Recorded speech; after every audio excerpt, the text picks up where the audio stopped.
All right, the fire is finally out. And as you can see, look at that. It's just this residue.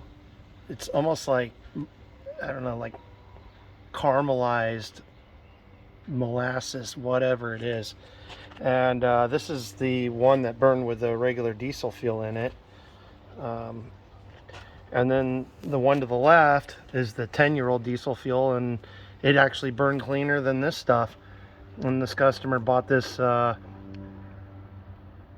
even a month ago, when he apparently or supposedly filled out.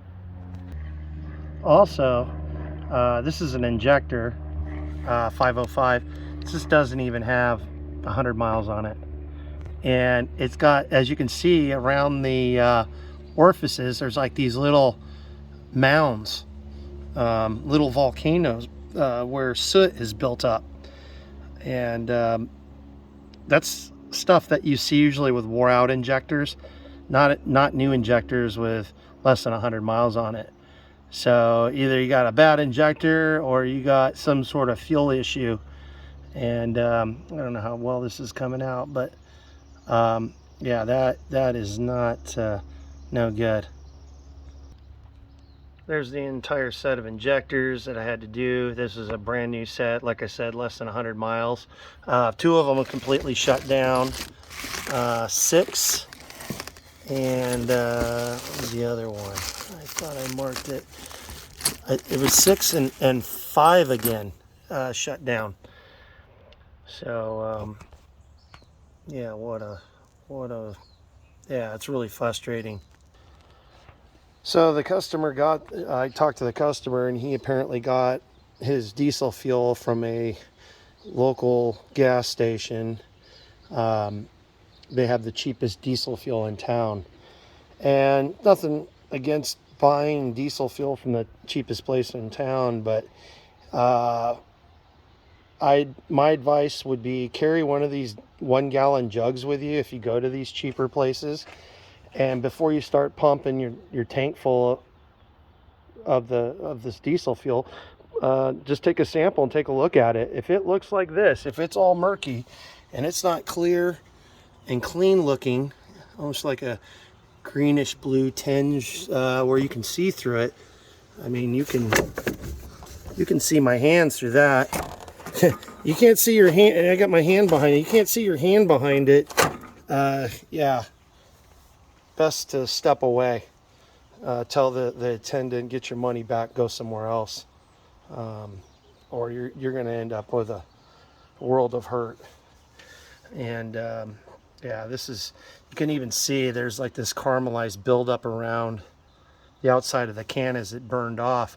But you don't really see that at all on the normal, with the normal diesel fuel. Even the old 10-year-old fuel isn't doing this caramelization that's going on, and that's what's going on the around the orifices in the tip. It's that stuff isn't burning off, and then it's building up around the orifices and building those little soot mounds. And that usually occurs with wore out injectors that aren't atomizing as well. Well, this fuel not being right, the specific gravity is off. I wish I had a diesel specific gravity tester to test it. I'm probably going to send it off to a lab and see what's in it. I'm in the San Diego County area, and I talked to one of the other the crane companies in town that buys bulk fuel, and they got a big bad batch of fuel, and they got warned by the guy actually hauling the fuel. The delivery driver warned them, hey, I don't know if you want to put this stuff. You didn't hear this from me, but this fuel is garbage. And so they pulled a sample, and it was bad. They filled up a jug, and it had and let it sit, and it just had a buildup on the bottom of the jug from whatever that biofuel was. And California, there's a lot of incentives for stations to run biofuel. They'll get a kickback or a discount on fuel if they cut their fuel with it. I think pretty much all the fuel in California is cut with renewable biofuel of some sort at this point. Problem is with biofuel, and if this is biofuel,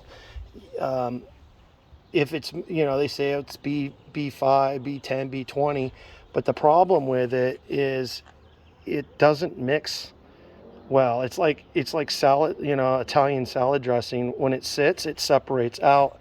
So, you don't know. You might be getting B5, you might be getting B20, you might end up with B100. You just don't know. It just depends on how long the stuff sat in a storage tank, how long it's been sitting in the ground, the conditions.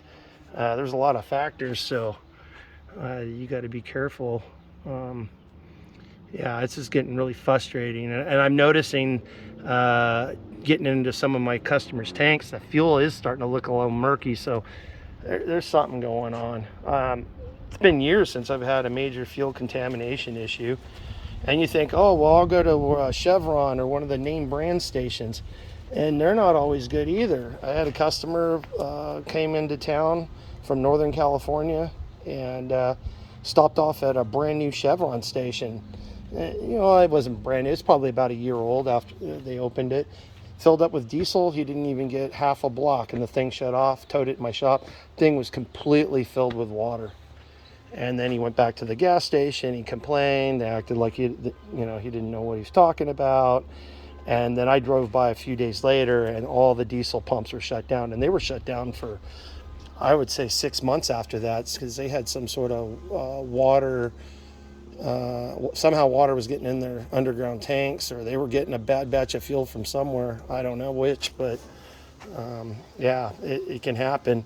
But yeah, I definitely think if you go to the cheapest diesel station in town, you definitely want to get a jug and look at it.